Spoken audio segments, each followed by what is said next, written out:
Hello dear students, today in this video we'll learn about binding energy curve. For that, first of all, for studying binding energy curve, we need to discuss mass defect. अगर हम mass defect की normal definition देखें तो इसको हम बोलते हैं कि the mass of the particle measured in the frame of reference in which the particle is at rest. So how to calculate this mass defect? For identifying how to calculate this mass defect, we already know that an element is represented by a symbol X, and in this we have the notation that is ZA. What is A? A is basically the mass number and Z is the atomic number. So if we want to calculate the mass of the nucleus, we know that in nucleus proton and neutrons are present. To calculate this, we know the mass of the proton and we know the mass of the neutron, right? For calculating the mass of this nucleus, we must be knowing k number of protons कितने हैं and number of neutrons कितने हैं. For that, this A and Z is going to help us. How? See, this mass number gives us the total number of this mass number. मतलब A जो है, this gives us the total number of protons and neutrons present in the nucleus, whereas this Z gives us the number of protons. तो हमें पता है कि अगर ये मेरा एलिमेंट है तो इस एलिमेंट में Z जो है वो हमारे नंबर ऑफ प्रोटॉन्स हैं, तो नंबर ऑफ न्यूट्रॉन्स कितने हो जाएंगे, A minus Z, and this will be the number of neutrons, right. To calculate the mass defect, what we do is initially we calculate the mass of the whole nucleus, and after that mathematically we calculate the mass of the mass of the nucleus with the help of mass of proton and mass of neutron, and we find that there is a difference between the rest mass of the nucleus and the sum of the rest masses of its constituent nucleons. तो mass defect को हम एक और तरीके से define कर सकते हैं. द डिफरेंस मतलब मैथमेटिकली अगर मैं इसको डिफाइन करूं तो हम लिख सकते हैं the difference between the mass of the nucleus and the sum of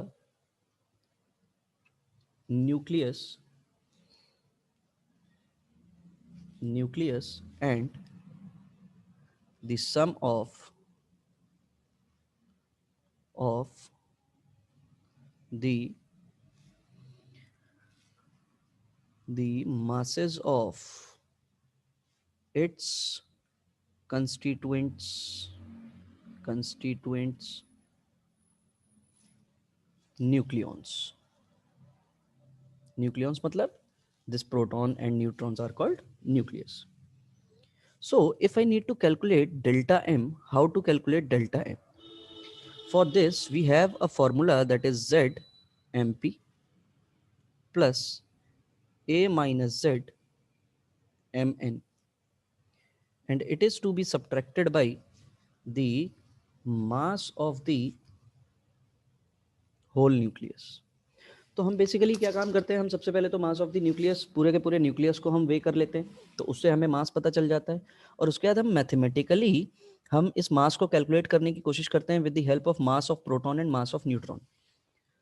From this we find a difference between the masses, and that difference is called the mass defect. इसी को हम क्या बोलते हैं, मास डिफेक्ट बोलते हैं. ये mass defect क्यों आया?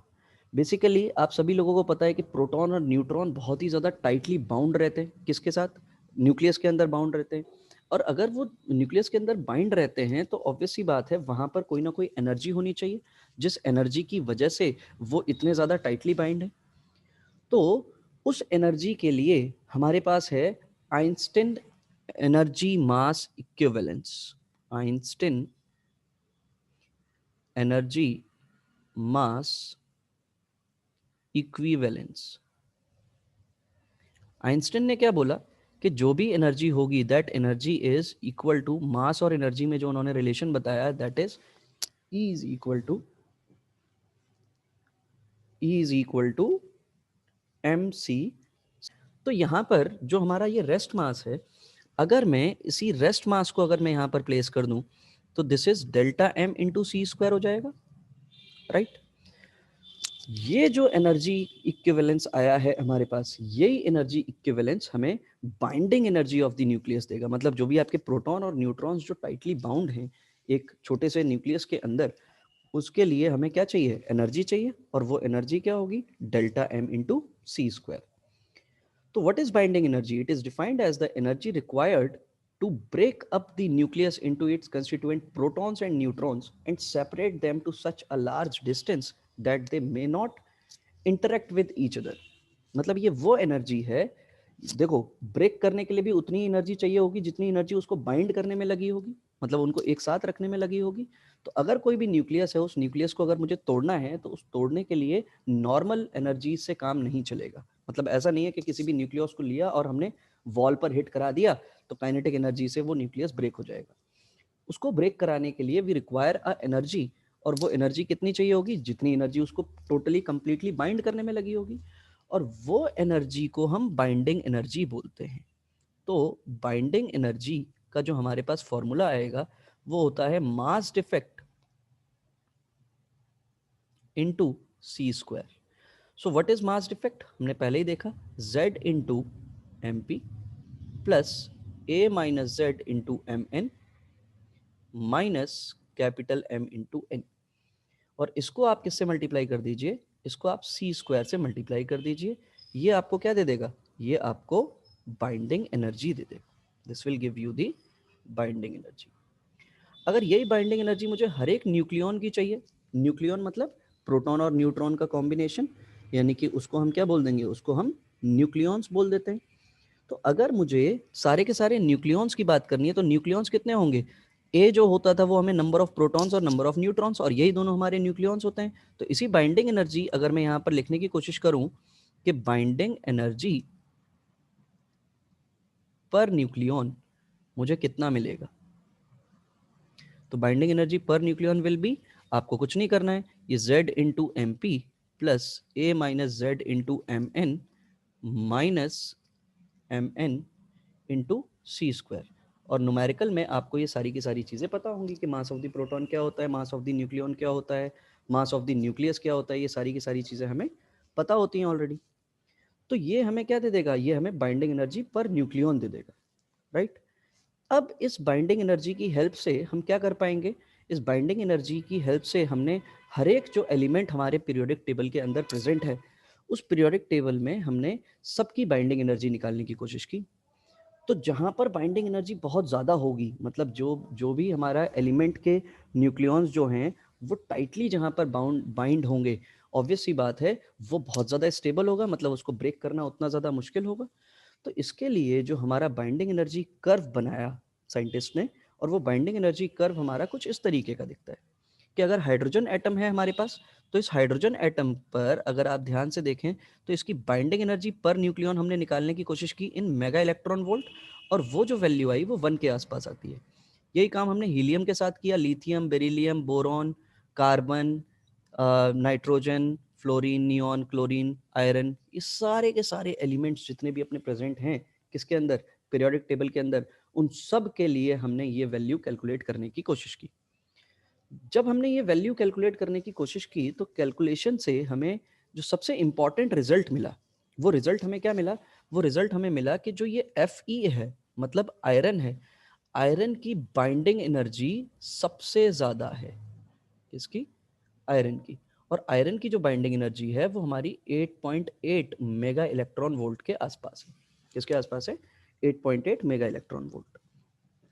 तो ऑब्वियस सी बात है ये जितने भी हमारे एलिमेंट्स हैं वो सारे के सारे एलिमेंट्स क्या करने की कोशिश करेंगे, ये सबको स्टेबिलिटी चाहिए, और अगर इन सबको स्टेबिलिटी चाहिए तो सारे के सारे जो भी आपके एलिमेंट्स हैं वो सारे के सारे एलिमेंट्स क्या करने की कोशिश करेंगे, उस एनर्जी को अचीव करने की कोशिश करेंगे, ठीक है।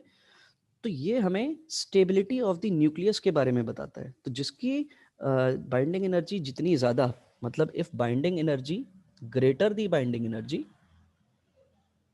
greater the binding energy, greater will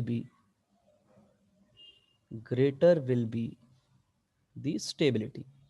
मतलब जिसके पास जितनी ज़्यादा बाइंडिंग एनर्जी, वो एलिमेंट उतना ज़्यादा क्या है, स्टेबल है, उतना ज़्यादा स्टेबल है। अब ये मेगा इलेक्ट्रॉन वोल्ट की जो कैलकुलेशन है, इस कैलकुलेशन को अगर हम देखें बेटा, तो इसकी कैलकुलेशन के लिए आपको कुछ नहीं करना है। ये जो भी आपका मास डिफेक्ट आया है, इस मास डिफेक्ट में आप क्या कीजिए, अगर Z M P plus A minus Z into M N minus M N अगर मैं लिखूँ इसको, तो ऑब्वियस सी बात है, इसको सी स्क्वायर से अगर मैं मल्टीप्लाई कर दूँ, सी स्क्वायर की जगह 931.5 से मल्टीप्लाई कर दूँ, तो यही एनर्जी मुझे मेगा इलेक्ट्रॉन वोल्ट में मिल जाएगी। मतलब मास डिफेक्ट निकालिए और मास डिफेक्ट को 931.5 से मल्टीप्लाई कर दीजिए, तो ये एनर्जी आपकी जो निकल कर आएगी, ये मेगा इलेक्ट्रॉन वोल्ट में निकल कर आएगी। तो हमें ये बात समझ में आई कि जिसकी जितनी ज़्यादा बाइंडिंग एनर्जी, वो उतना ज़्यादा स्टेबल। तो इस ग्राफ के थ्रू हमें क्या इन्फॉर्मेशन मिली? सबसे पहली इन्फॉर्मेशन तो हमें ये मिली कि जो भी हमारे न्यूक्लियाई हैं, कुछ न्यूक्लियाई को छोड़ करके, मतलब किन किन को छोड़ करके, 2He अगर मैं यहाँ पर बात करूँ, 2He4, ठीक।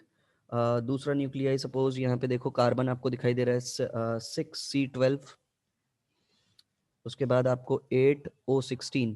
ये जो तीनों एलिमेंट आपको दिख रहे हैं, ये तीनों एलिमेंट जो हैं, इन एलिमेंट के अलावा the value of binding energy पर न्यूक्लियस लाई ऑन और नियर अ स्मूथ कर्व, इनको छोड़ करके बाकी सब ये जो स्मूथ कर्व बन रहा है यहाँ पर, ये देखो, ये जो स्मूथ कर्व है, ये इस स्मूथ कर्व के आसपास ही वैल्यू आ रही है सबकी, इनको छोड़ करके, इसको छोड़ करके, आपका ये लिथियम को छोड़ करके, है कि नहीं, और आपका हीलियम को छोड़ करके, ठीक, कार्बन को छोड़ के, और आपका ऑक्सीजन, और वो भी यहीं पर कहीं लाई करेगा, मतलब उसकी भी वैल्यू अगर आप निकालने की कोशिश करेंगे तो उस ग्राफ में आपको दिखाई देगी। इसके बाद अगर हम बात करें तो हमें क्या दिखाई दे रहा है कि जो भी बाइंडिंग एनर्जी है, जो भी हमारे लाइटर न्यूक्लियाई हैं, उन लाइटर न्यूक्लियाई की बाइंडिंग एनर्जी बहुत ज़्यादा स्मॉल है। मतलब 1H1 की अगर हम बात करें, 1H2 की बात करें, तो 1H3 की बात करें, ये सब लाइटर न्यूक्लियाई हैं। इनकी बाइंडिंग एनर्जी भी क्या है, बाइंडिंग एनर्जी भी स्मॉल है, बहुत ज़्यादा छोटी है, बाइंडिंग एनर्जी स्मॉल। ये हमारा दूसरा कंक्लूजन निकल कर आया, this was the first conclusion. तीसरा कंक्लूजन अगर हम देखें तो 2 से लेकर के 20 तक, 2 से लेकर के 20 तक, मतलब इस नियॉन तक की अगर हम बात करें, तो हमारे पास क्या है, डिफाइंड मैक्सिमा और मिनिमा है। मतलब 2He4, 6C12 एंड 8O16, ये क्या इंडिकेट कर रहे हैं, इनकी स्टेबिलिटी हायर है, they are having higher stable. मतलब 1 से लेकर 20 तक की जब हम बात कर रहे हैं, तो ये हायर मैक्सिमा पर है। और यहीं पर अगर हम मिनिमा की बात करें, तो मिनिमा के केस में हमें क्या दिखाई दे रहा है कि Li36, उसके अलावा आपका 5B10 एंड ये 7N14, ये हायर, ये आपको मिनिमा मिल रहे हैं, है कि नहीं, डिफाइंड मिनिमा और मैक्सिमा आपको देखने को मिल रहे हैं। ये आपका तीसरा केस हो गया, मतलब तीसरी इंपॉर्टेंट फीचर्स पता चला। चौथा इंपॉर्टेंट फीचर्स अगर हम देखें तो लगभग 40 से लेकर 120 तक, कहाँ तक, 40 से लेकर, इस ग्राफ में अगर आप देखेंगे तो जिसका मास नंबर 40 है, 40 से लेकर 120 तक, कहाँ तक, 120, मतलब यहाँ कहीं लाई करेगा। अगर मैं यहाँ पर बात करूँ तो ये 120 मतलब 40 से लेकर के 120 तक की अगर आप बात करें, तो इन सब की वैल्यू लगभग 8.5 मेगा इलेक्ट्रॉन वोल्ट के आसपास, राइट। और इसी रीजन में अगर आप देखें तो आयरन जो है ये मोस्ट स्टेबल है, और मोस्ट स्टेबल है, और इसकी जो वैल्यू है वो आपको वैल्यू दिखाई देती है 8.8 मेगा इलेक्ट्रॉन वोल्ट, जैसा कि मैंने आपको पहले बताया। अब क्या हुआ, अब उसके बाद जब हम देखें तो यहाँ पर हमें ग्रेजुअल डिक्रीज देखने को मिलता है, और ग्रेजुअल डिक्रीज देखते हुए जो यहाँ पर यूरेनियम है, इस यूरेनियम की अगर हम बात करें तो इस यूरेनियम के पास जो एनर्जी आती है वो 7.6 मेगा इलेक्ट्रॉन वोल्ट आती है। तो ये जो 7.6 मेगा इलेक्ट्रॉन वोल्ट आई है, this decrease is due to the Coulomb repulsion between proton, which makes the heavier nuclei less stable. मतलब यहाँ पर हमें Coulomb repulsion देखने को मिलता है, इसकी वजह से आपको यहाँ पर जो भी आपकी बाइंडिंग एनर्जी है वो बाइंडिंग एनर्जी आपकी डिक्रीज हो रही है। अब इससे हमें क्या पता चला? इससे हमें ये पता चला भैया हर बंदा क्या चाहता है? स्टेबिलिटी चाहता है। तो अगर मैं आयरन के इस साइड वाले न्यूक्लियॉन्स की बात करूं, इस साइड वाले न्यूक्लियॉन्स की, तो ये सब स्टेबिलिटी चाहेंगे।